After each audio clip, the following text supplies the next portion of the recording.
সম্প্রতি চীনের হাইনান প্রদেশের ওয়েনচাং স্পেসক্রাফট লঞ্চ সাইট থেকে সফলভাবে উৎক্ষেপণ করা হয় কার্গো মহাকাশযান থিয়ানচৌ-10। মহাকাশ থেকে কি নিয়ন্ত্রণ করা যাবে পৃথিবীর জলবায়ু পরিবর্তন?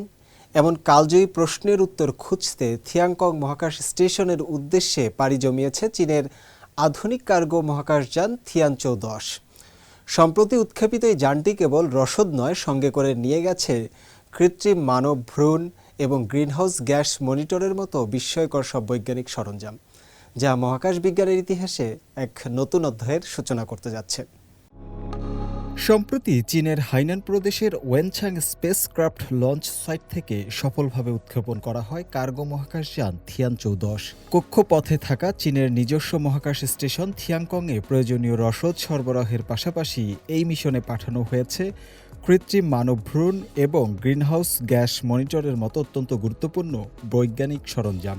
মহাকাশ স্টেশনে পৌঁছানোর পর থিয়ানচৌ-10-এর পাঠানো সরঞ্জামগুলো ব্যবহার করে মোট ৪১টি বৈজ্ঞানিক পরীক্ষা নিরীক্ষা চালানো হবে।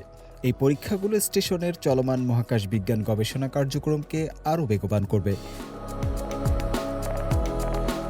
প্রেরিত কার্গোর মধ্যে অন্যতম আকর্ষণ হল জেব্রাফিশের ভ্রূণ, ইঁদুরের ভ্রূণ এবং স্টেম সেল থেকে তৈরি কৃত্রিম মানব ভ্রূণ। বিজ্ঞানীরা জানিয়েছেন এই কৃত্রিম মানব ভ্রূণগুলো প্রকৃত কোনো প্রাণ নয় এবং এগুলো থেকে মানব শিশুর জন্ম হওয়াও সম্ভব নয়। তবে এগুলো মহাকাশে মানুষের বিকাশের প্রাথমিক পর্যায়গুলো অনুকরণ করতে সাহায্য করবে। এই গবেষণার মাধ্যমে নিম্ন স্তরের মেরুদণ্ডী প্রাণী থেকে শুরু করে উচ্চ স্তরের স্তন্যপায়ী প্রাণীদের উপর ক্ষুদ্রাকর্ষণ এবং তেজস্ক্রিয়তার প্রভাব বিশ্লেষণ করা হবে। আমাদের এই প্রকল্পের মূল লক্ষ্য হল একটি প্রশ্নের উত্তর খোঁজা: মানুষ কি মহাকাশে বংশবিস্তার করতে সক্ষম? যদি মহাকাশের পরিবেশের কোনো নেতিবাচক প্রভাব থাকে, তবে সেটি কি এবং কিভাবে তা কাটিয়ে ওঠা সম্ভব? এটি একটি অত্যন্ত উচ্চাভিলাষী লক্ষ্য, যার কেবল প্রথম ধাপটি আমরা এখন সম্পন্ন করছি। প্রজনন গবেষণার পাশাপাশি থিয়ানচৌ-10 বহন করছে একটি অত্যাধুনিক গ্রিনহাউস গ্যাস পর্যবেক্ষণ যন্ত্র। Hong Kong university of science and টেকনোলজির নেতৃত্বে তৈরি এই যন্ত্রটি বিশ্বের মধ্যম ও নিম্ন আকাশ জুড়ে কার্বন ডাই অক্সাইড এবং মিথেন গ্যাসের ঘনত্ব ট্র্যাক করবে।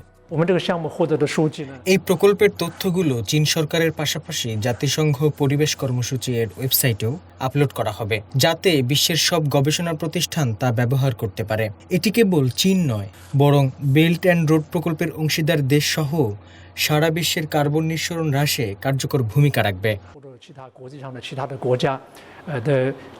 থিয়ানচৌ-10 আগামী ১ বছর মহাকাশ স্টেশনের সাথে ডক করা বা যুক্ত অবস্থায় থাকবে বলে আশা করা হচ্ছে। China aerospace science and technology corporation জানিয়েছে, থিয়ানচৌ সিরিজের মিশনগুলোর সময়কাল আগের ৬ মাস থেকে বৃদ্ধি পেয়ে বর্তমানে ৯ থেকে ১০ মাস পর্যন্ত উন্নীত হয়েছে। উল্লেখ্য, চীনের মানববাহী মহাকাশ কর্মসূচি অ্যাপ্লিকেশনের ডেভেলপমেন্ট পর্যায়ে প্রবেশের পর এটি পঞ্চম কার্গো পুনঃসরবরাহ মিশন।